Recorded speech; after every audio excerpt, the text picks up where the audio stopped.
Well, thank you very much, and I just want to congratulate everybody. The stock market, Dow Jones Industrial Average just hit 30,000, which is the highest in history.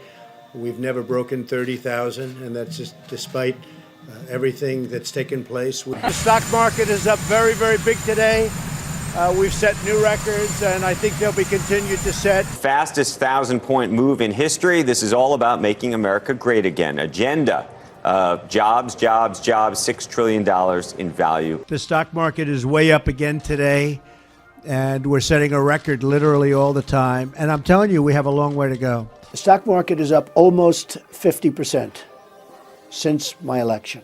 Had the Democrat won, I believe you would have been down 50%. I believe you would have been down 50%. Been down 50%. We've set 84 records since my election. Record stock market prices, meaning we hit new highs 84 different times out of a one-year period. The stock market is smashing one record after another and has added more than $7 trillion in new wealth since my election. The stock market has smashed one record after another, gaining $8 trillion and more in value in just this short period of time. The stock market's just broken 30,000. Never been broken, that number. That's a sacred number, 30,000. Nobody thought they'd ever see it. That's the 9th time since the beginning of 2020. And it's the 48th time that we've broken records during the Trump administration. Thank you very much, everybody. Thank you.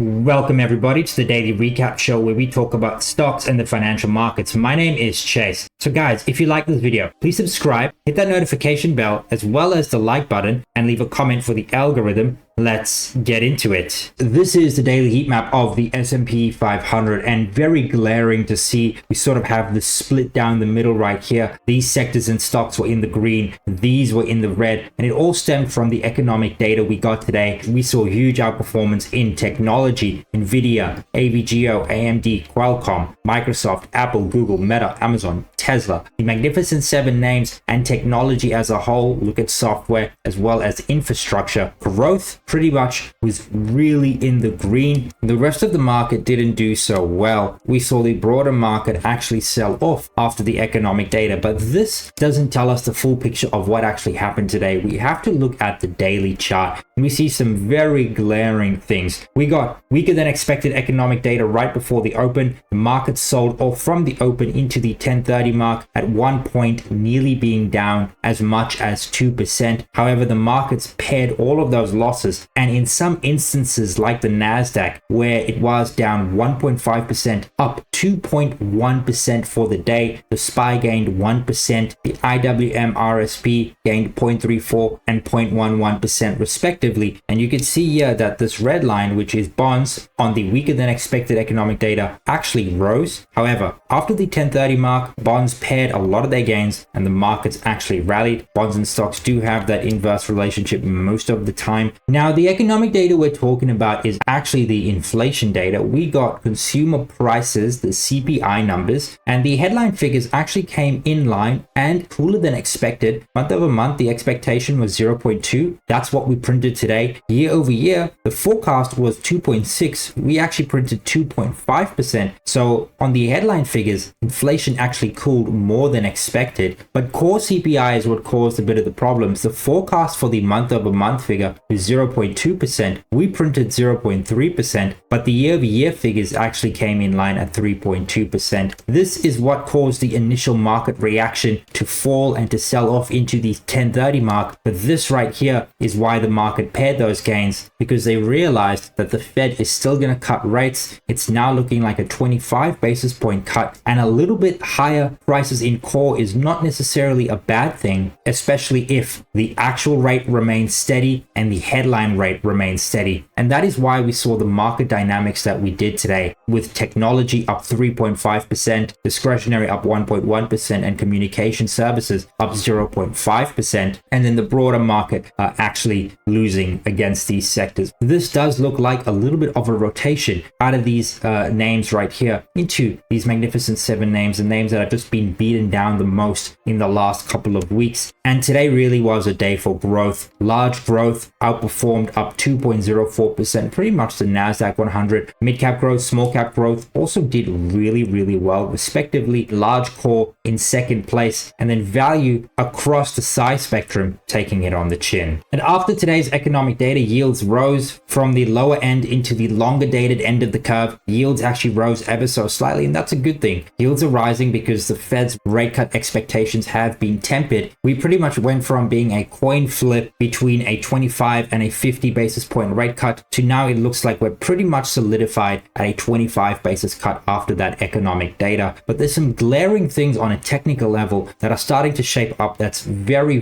constructive going into next week. Next week is the FOMC. Now, this is the year-to-date chart of the S&P 500. Number one, despite all of the drama we saw today, the advanced decline line actually ticked up. In other words, more stocks under the hood gained than actually fell. That's a positive. Something we're actually seeing in the S&P 500 is this is now starting to look like a higher low. Put in a low right here, a higher low. We moved all the way up. We didn't break this all-time high right here. This is when the markets got a bit jittery. However, we are starting to put in a higher low right here. Very constructive. What the markets need to do now from this low is hold it, break this level right here. If the markets go ahead and do that, it then opens up the all-time high levels for us to springboard higher. And based on the catalysts we will be receiving next week, we can definitely go ahead and achieve that. The same is true for the NASDAQ 100. This is now looking like a higher low. To confirm this higher low, we just need to go ahead and break this high right here. And then by doing that, that opens up, higher levels, new all-time highs above the 20,000 mark. So a lot of constructive looking charts. The same is actually true here for the RTY, the Russell 2000. You can see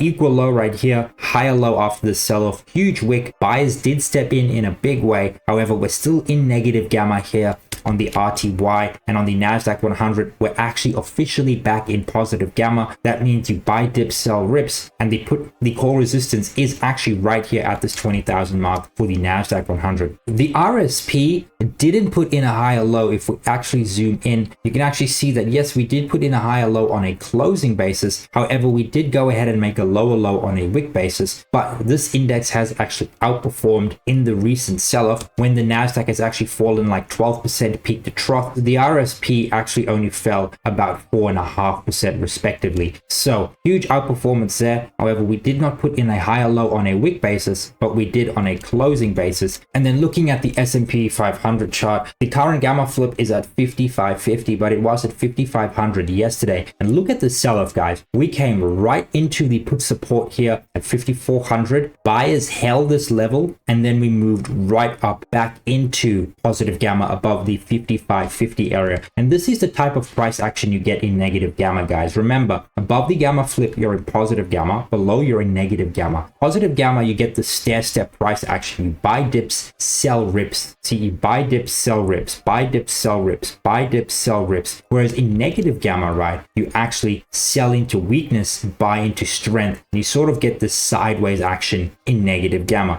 You can see when we were in strong positive gamma, you buy dips, sell rips. When we got into negative gamma at the top here, sell into weakness, buy into strength. And this is the type of price action we're seeing right now. And that's just the difference. And the thing with negative gamma is that you can have these short, sharp moves to the upside and the downside. And that's exactly what we saw today. This is indicative of negative gamma, where you just like move down very quickly and then move up very quickly. And we're officially back in the positive gamma seat, which is very interesting. If the markets can hold this level overnight, we can open above the positive gamma mark, we then go to the 5650 area, the core resistance, which actually moved up 50 basis points. So the gamma flip moved up 50 basis points, the core resistance moved up 50 basis points, but traders still feeling a bit of angst with the 5400 area, the put support having not moved. But this chart is now looking very constructive, especially as this higher low forms. But we do need to go ahead and take this 5650 area for this higher low to be confirmed as a higher low with a higher high. You need each to confirm the other. You need the higher high to confirm the higher low. But we do have to look at it in the here and now and not predict, but rather react. And right now, my reaction to this is it looks constructive. It looks like it wants to go higher. We got the data we wanted, and we are going into a rate cutting cycle literally starting next week. In that type of environment, guys, you want to hold equities, particularly mid caps, particularly small caps. Large caps will benefit too, but I think you're going to see outsized returns from rate sensitive names, which tend to be in the mid cap, small cap end of the spectrum. So for tomorrow, we're getting the PPI data. I think it's going to be soft data as well. If the PPI data comes in the way we expect, I think we just continue this move higher to the 5600, the core resistance, and you know how it goes. We buy dips, sell rips in positive gamma, we are in positive gamma, and things looking a little bit upbeat here in the after hours. The IWM slightly up, SPY slightly up, the Q slightly down, but inconsequential really as the market just closed. Looking at some of the other indices and what they did today, gold continues to trade here at these all-time high levels. It was actually down 0.15% today. Silver still trading at this $28 range. Crude was up 2.39%, but still been a bit of a dumpster fire for the last 3 to 6 months. Volatility subdued. We continue to make lower lows coming off that 24 mark we got at the start of September, and TLT actually having quite a lot of price discovery here at the $100 region. Do I think it's going to go higher? Potentially, especially going into rate cuts next week, but very constructive price action. It does look like the trends are back in place for us to go ahead and actually break these all-time highs towards the end of September. Maybe we actually did front load a lot of September's weakness right here, maybe even in this August period, and now all we have to do is just ride the long wave, because we did get long right here and we were buying all the way down at this level right here, onward and upward. And the US election is 55 days away, and we need to start talking about how to generate alpha and use that opportunity as a way to make money. Now I have seasonality leading up into election day, the returns before and after, so from September into October into the election day, and then what happens November and December after election day. This is the average return in that time period, and then this is a percentage of the time higher. And you can see the place you actually want to be is financials. Leading up into election day, financials return 1.42% on average, and then after election day 4.19%. Other than that, we see some very mixed returns across the board. Look at staples, fairly upbeat into election day, and then we actually see some underperformance here in defensive sectors, and the same is true here with utilities. So maybe there's a bit of hedging, a bit of uncertainty leading up into the election, so people buy defensives and then they rotate out of those into more cyclical assets, stuff like financials, stuff like materials, stuff like industrials, stuff like energy, after the uncertainty is behind us. So even though there's no clear discernible trend, you definitely want to maybe hold defensives into election day, and then after election day maybe get into some cyclical sectors, because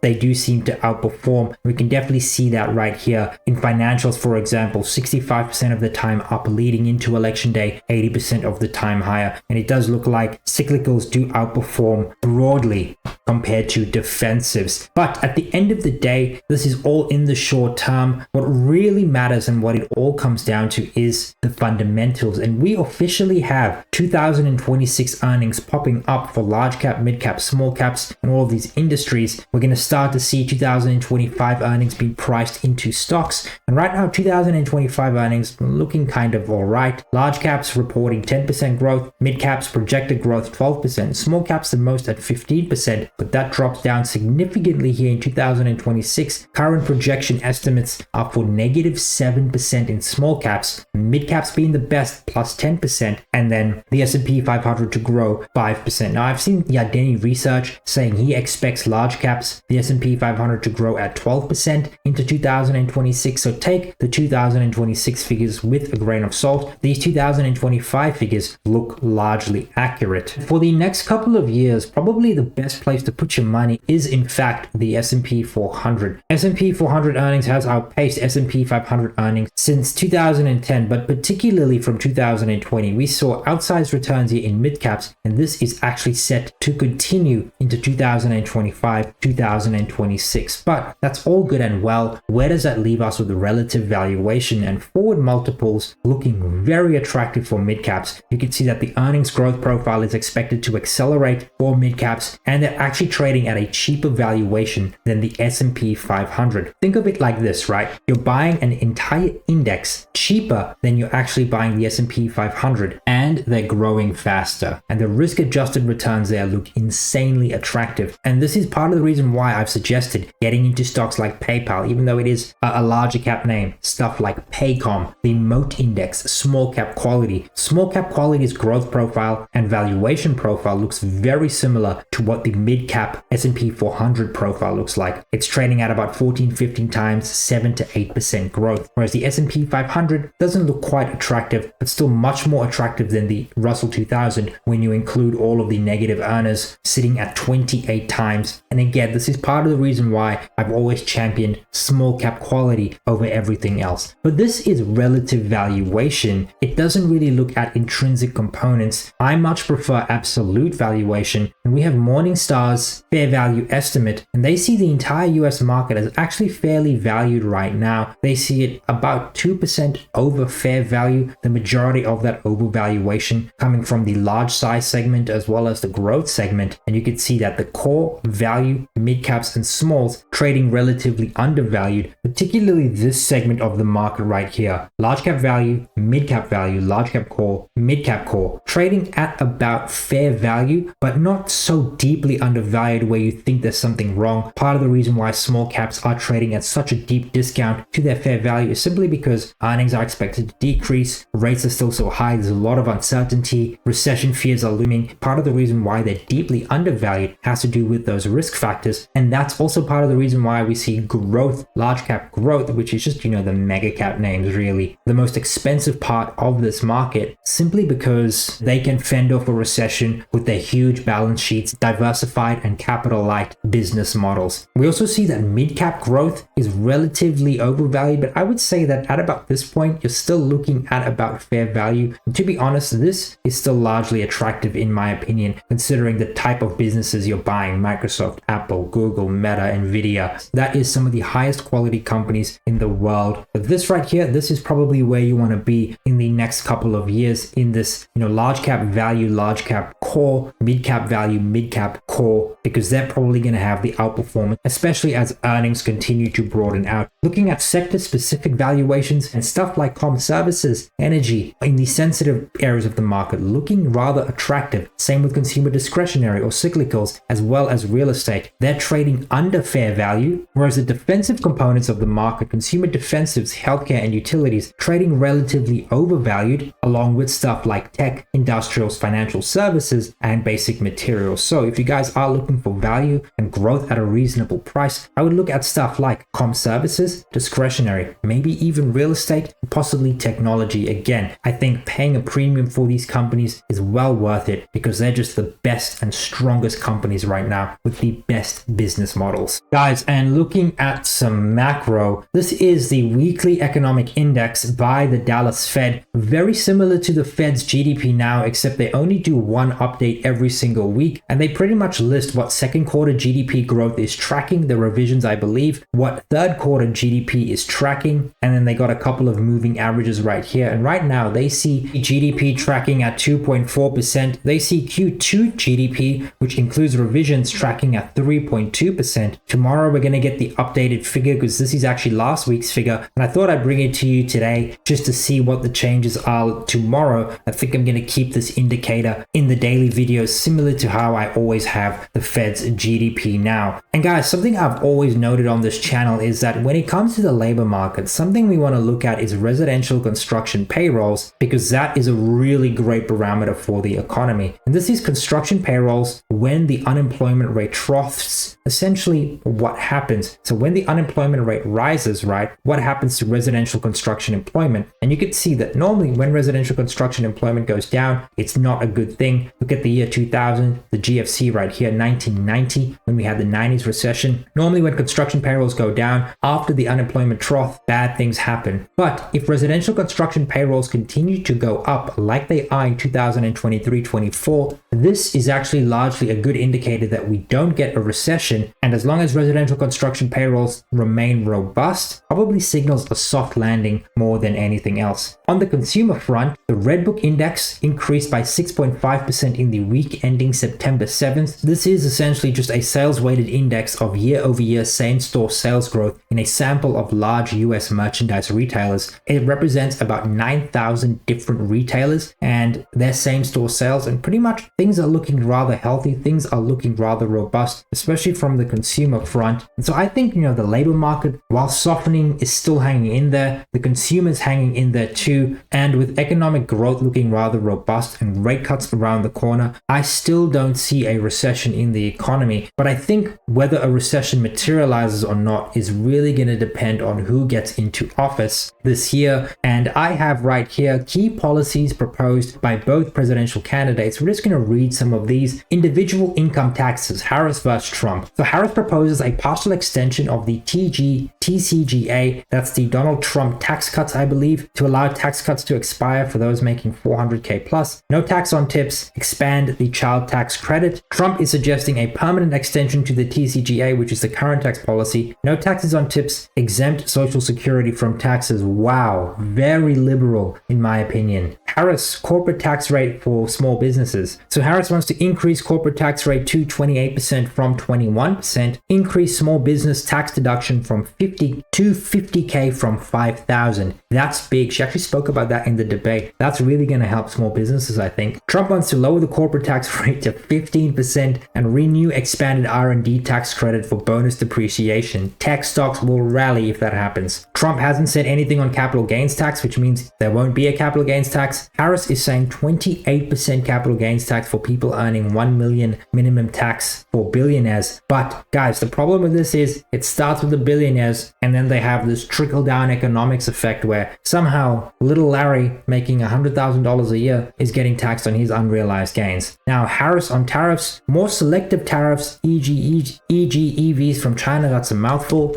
And Trump says universal baseline tariff on all US imports of 10% to 20%, 60% tariff on all US imports from China. That's nuts in my opinion. I have some more here not related to the economy. With regards to immigration, Harris says she's going to continue executive action to limit asylum claims at the border and pass immigration reform legislation. Trump is going to build a border wall and return to strict anti-immigration policies of the first Trump term, deport millions of undocumented migrants. On housing, Harris is going to enact a $25,000 subsidy for first-time home buyers, establish incentive and reforms to help build 3 million additional homes. Trump is going to pressure the Federal Reserve to keep interest rates low, ease regulations, and open federal land to development. Fair. Drug prices. Harris is going to defend a 2022 law requiring Medicare to negotiate the prices of certain drugs with manufacturers. Trump, unclear on his stance, but possibly softening Medicare price negotiations with manufacturers. Okay. Russia's war in Ukraine. Continue military aid to Ukraine. Trump is going to seek a settlement with Russia, end or restrict US military aid to Ukraine. That's kind of crazy because the Democrats were the anti-war party just 10 years ago and Republicans were,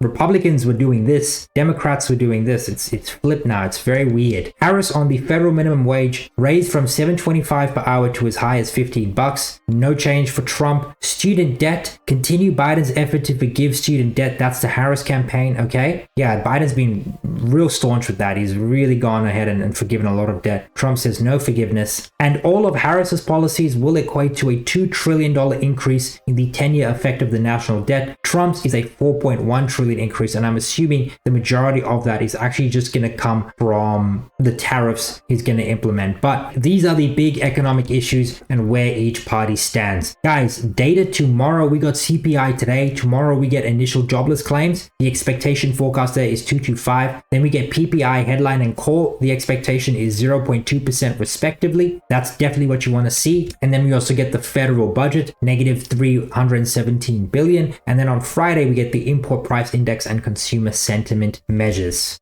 Data tomorrow, we just get Adobe. That's what we're really waiting for this week. There wasn't much of anything today. We also get Kruger before the open on Thursday. So if you're in any of these names, be prepared for a little bit of volatility in your portfolios. But if you've made it up until here, thank you so much for watching. If you like this video, please subscribe, hit that notification bell, like this video, and leave a comment for the algorithm. Cheers.